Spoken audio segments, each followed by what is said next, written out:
Bigger NDA emerging in the state of war. Tamil Nadu, TTV Dhinakaran's AMMK announcing it is contesting the elections under the NDA umbrella. I'm going to go straight across to Pramod Madhav for more details on that big story. Pramod, take us through the details of how significant is this development from the point of view of gaining votes, in the sense that perception-wise the NDA is becoming larger and the BJP has pushed for this, isn't it? But as far as electoral politics is concerned, what does the AMMK really bring to the table?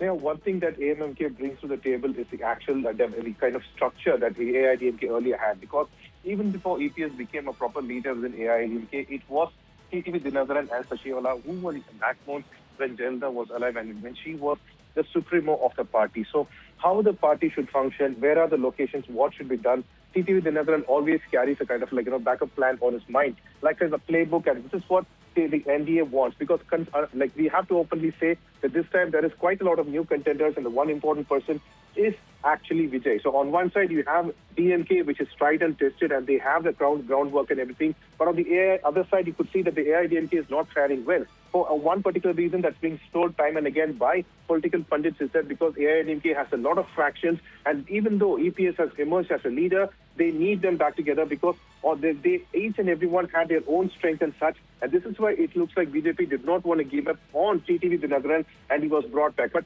you should also see that the importance that is being given to TTV Dhinakaran, we are not seeing that kind of same importance being given to O. Paneerselvam, because his supporters are slowly disintegrating and they are joining DMK. So it looks like all the important netas, be it Sachikala as well, the AIADMK requires it to strengthen it once again and to show the cadres, especially in the southern and central belt where AIADMK is much more stronger, that they are to work together, and that is the kind of necessary support they need, and that is why it looks like NDA decided, Piyush Goyal decided to bring once again TTV Dhinakaran, and he also very clearly claims that he is keeping the differences aside. He calls it that himself and his party has faced injustice, that he's keeping it aside for the sake of Tamil Nadu, for the sake of AMMK, and to bring Jayalalitha's rule once again in Tamil Nadu.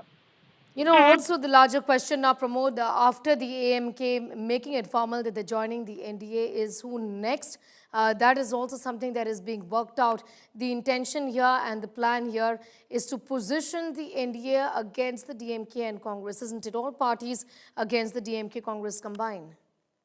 Well, surely it's Neha, but like I told you earlier itself, already if you want to keep, if it was back in 2021, the case would have been entirely different, because we had AIADMK leading, and AIADMK on one side and DMK on the other side. So we had NDA and DMK. But right now, you could see that another new player has emerged, and that is actually Vijay. So if there is somebody who needs to join NDA, that seems to be Vijay only. But for now, they have not decided anything on that matter. They claim that their CM candidate will be Vijay, and anybody who accepts it, they would welcome it. And that's why you saw Sengotain also going from AIADMK to that part. So we believe that probably by 29th or something, we will have much bigger answer to all these questions. But the bigger part here is that before Prime Minister Modi could arrive here, Piyush Goyal, L. Murugan and others made sure that Anbumani Ramadas is PMK, and right now we also have AMMK, who have once again joined the NDA alliance. And this is itself a very big deal, because they're able to garner major parties who have a very important role in certain places that they have brought in together. Yes, there are certain things they need to iron out as well, because Ramadas issues still within PMK, but it looks like Piyush Goyal can definitely handle that. So these are the things they have taken care of. So before 23rd, this is a major victory. Still, for NDA, there is a lot to go ahead, because we cannot think less of the TVK factors, Neha. Be with us, Pramod Madhav, even as we play out those pictures of the NDA now getting even larger, just about roughly 3.5 months or so ahead of elections in the state of Tamil Nadu.